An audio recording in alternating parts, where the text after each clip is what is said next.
সুনান তিরমিজির 1071 নম্বর হাদিসের ভিতরে আল্লাহ সুবহানাহু ওয়া তাআলার নবী আমাদেরকে বর্ণনা শিখিয়েছেন। আল্লাহর নবী আমাদেরকে বলছেন, ইদা কুবিরাল মাইয়িত, যখন কোনো মৃত্যুকে কবরে রেখে দেওয়া হয়, আহাদুকুম আতাহু মালাকান, প্রত্যেক কবরে দুইজন ফেরেশতা আগমন করে, আসওয়াদানি আজরাকান, এবং ওই ফেরেশতাগুলো দেখতে হলো একেবারে কৃষ্ণ রঙের, এবং দাঁতগুলো হলো, চোখগুলো হলো নীল রঙের। ইউকালু লিআহাদিহিমা, ওই দুইজন ফেরেশতার নামকরণ করা হয়েছে আল মুনকার, একজনের নাম হলো মুনকার, ওয়াল আখিরু ওয়ান নাকির, দ্বিতীয় ফেরেশতার নাম হলো নাকির। ইয়াকুলান, দুজন ফেরেশতাই মাইয়িত ব্যক্তিকে সম্বোধন করে বলতে থাকেন, মা কুনতা তাকুলু ফি হাযিহির রাজুল, একজন ব্যক্তিকে সম্বোধন করে বলেন যে এই ব্যক্তি সম্পর্কে তোমার মন্তব্য কি?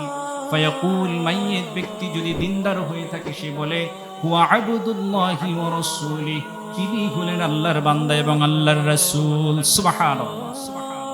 ওয়া আশহাদু আল্লা ইলাহা ইল্লাল্লাহ ওয়া আন্না মুহাম্মাদান আবদুহু ওয়া রাসূলুহু, তিনি হলেন আমার রাসূল, দুনিয়ায় তার প্রতি আমি ঈমান গ্রহণ করেছি, তিনি হলেন আল্লাহর রাসূল। যখন মাইয়িত ব্যক্তি, ঈমানদার ব্যক্তি এই প্রশ্নের উত্তর করে থাকে, ফায়াকুলান, মুনকার নাকির মাইয়িত ব্যক্তিকে বলে দেয়, কদ কুন্না না'লাম, আমরা নিশ্চিত ছিলাম যে তুমি এই উত্তর প্রদান করবে, কারণ তুমি দিনদার মানুষ, এটা আমি আগেই নিশ্চিত ছিলাম। এটা কে বলবে? মুনকার নাকির বলবে, যেটা আমরা আগেই জানতাম যে তুমি এই সঠিক উত্তর দিবে। এরপরে ফেরেশতারা বলবে, তাকুল হাদা সুম্মা ইউফসাহু লাহু ফি কবরিহি 70 জিরাআন ফি 70। আল্লাহর ওই দুজন ফেরেশতারা মুমিন ওই মৃত ব্যক্তিকে বলবে, তুমি এখানে শান্তিতে ঘুমাও, তোমার কবরটাকে আল্লাহর পক্ষ থেকে আলোকিত করে দেয়া হলো, এবং 70 জিরাআন ফি 70, এবং তোমার কবরটাকে 70 হাত দৈর্ঘ্য অর্থাৎ 70 হাত প্রশস্ত করে দেয়া হলো। সুবহানাল্লাহ। তার কবরটাকে 70 হাত প্রশস্ত করে দেয়া হবে।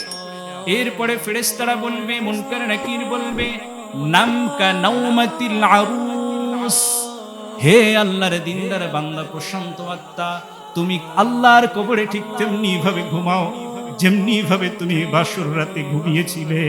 সুবহানাল্লাহ। তুমি ঠিক প্রশান্ত ভাবে বিশ্রাম গ্রহণ করো, বাসর রাতে যেমনি ভাবে তুমি ঘুমিয়েছিলে ঠিক তেমনি ভাবে এখন এই কবরে তুমি বারজাখী জীবনে ঠিক তেমনি ভাবে বিশ্রাম গ্রহণ করো। সুবহানাল্লাহ।